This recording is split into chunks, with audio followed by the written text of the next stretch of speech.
वहाँ जुआ खोलने का प्रोग्राम बना, सब भाई जुआ खेलने लगे और जुआ में हार गए। हारने से बहुत तरह का दुख को प्राप्त हुआ, तो भगवान कृष्ण को बुलाए जो इस दुख से हम कैसे बचे, हमारा तो राज द्वार पाट सब कुछ ले लिया, जुआ में हम हार गए हैं। तो भगवान कृष्ण बोले जो अनंत जी का व्रत करो, इस व्रत के प्रभाव से तुम्हारा जो कुछ भी खोया है सब कुछ वापस मिल जाएगा।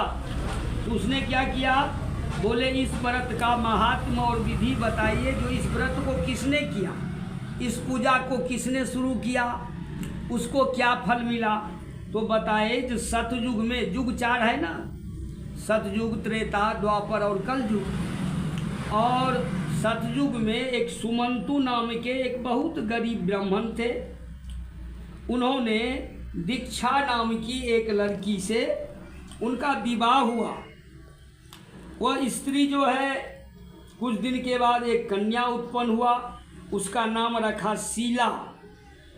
देखने में बहुत सुंदर थी, बड़ी हुई, पिता ने उसका शादी किया, लेकिन उसकी पत्नी जो है कुछ दिन के बाद गुजर गई, खत्म हो गई, दुनिया से चल बसी। तो उसने दूसरा शादी कर लिया, लेकिन जब उसका गौना घर से विदाई होने लगा लड़की का, तो माँ जो सौतेली माँ है उसने उसको कुछ नहीं दिया। उनका अपना माँ का भी जो धन संपत्ति था लेके रख लिया, बहुत दुखी हुई। और आज का ही दिन है, अनंत पूजा के दिन में वह अपने पति के घर जा रही थी। घर से उनका गौना बोलिए, दुरांगमन बोलिए, अपने पति के घर जा रही थी। तो एक रास्ते में ऐसे पूजा हो रही थी, बहुत से औरत बैठी हुई थी, वह भी जा कर के बैलगाड़ी को रुकवाया और कौंडिल्य मुनि उसी का पत्नी था, कौंडिल्य मुनि भी रुक गए, वो भी चले गए स्नान ध्यान करने। और यह जो औरत है शीला, यह भी उस कथा में बैठ गई। वो पूछा सबको आपस में, ये कौन चीज़ का व्रत कर रही हो, कौन चीज़ का कथा सुन रही हो।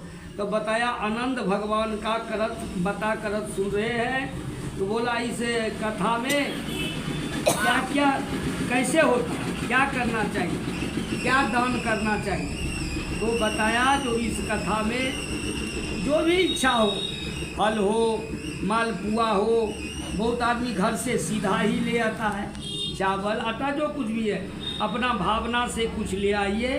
और पंडित जी को यथाशक्ति दक्षिणा इसमें मांगा नहीं जाता, 1 रुपया दीजिए, 500 दीजिए, 5 रुपया दीजिए, वो आप जो दीजिएगा आप वहाँ पर में डाल दीजिए, वही पंडित जी का दक्षिणा हुआ। और उसने इस प्रकार, तो फिर उनका पति जो है हाथ में आनंद बांध के, पत्नी आई थी, पति ने हाथ से आनंद का धागा खींच ली औरत, और एक आग में ऐसे ही आग जल रही थी डाल दिया। पत्नी जल्दी से उस धागा को, अनंत को निकाला, दूध में डाल दिया। उस दिन से उसका पति बहुत दुखी रहने लगे, तबीयत खराब होने लगी, धन संपत्ति सब कुछ गायब हो गया। लेकिन बहुत उदास एक दिन बैठी थी, तो पत्नी बोली तो आप क्यों इतना उदास हो, आप भगवान अनंत का अनादर किए, उसके प्रभाव से ऐसा हुआ। फिर उसके मन में ऐसा हो गया मैं अनंत का पूजा करूंगा, मैं भी धागा बांधूंगा। अब वो चिल्लाने लगा हे अनंत, सबसे पूछने लगा मैं अनंत का पूजा करूंगा, अनंत कहाँ है हमको दिखाओ। एक आम का पेड़ से पूछा, वो बोला हमको पता नहीं। पक्षी से पूछा, हमको पता नहीं। माने सब जीव जंतु से पूजा, जब उसको अनंत नहीं मिले तो अंत में अपना सिर काटने लगा तलवार लेकर के। उसी समय में भगवान अनंत आके हाथ को पकड़ लिए, जो प्राण मत दो, मैं तुम्हारे साथ हूँ, तुम अनादर किया, धागा को तोड़ के फेंक दिया, इसलिए तुम अनंत व्रत करो, अनंत का कथा सुनो, जैसा तरीका बताया वैसा करो तो तुमको सब कुछ प्राप्ति हो जाएगी। जितना तुम्हारा खोया है, राज द्वार घर कपाट सब कुछ तुमको मिल जाएगा। और अंत में वो सुखी रहने लगा। और कौरव और पांडव का जो युद्ध था, उनका राज जो छीन लिया जुआ खेलने में, उसको भी अनंत भगवान की कृपा से व्रत करने से सब कुछ मिल गया।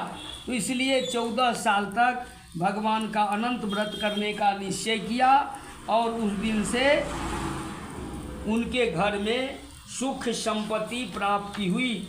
अब बताया जो देखिए, जैसे वो आम का वृक्ष है, कौन था? ये वृखभ बैल मिला, कौन था? ये सब कौन था? हाथी मिला, गधा मिला, ब्रह्म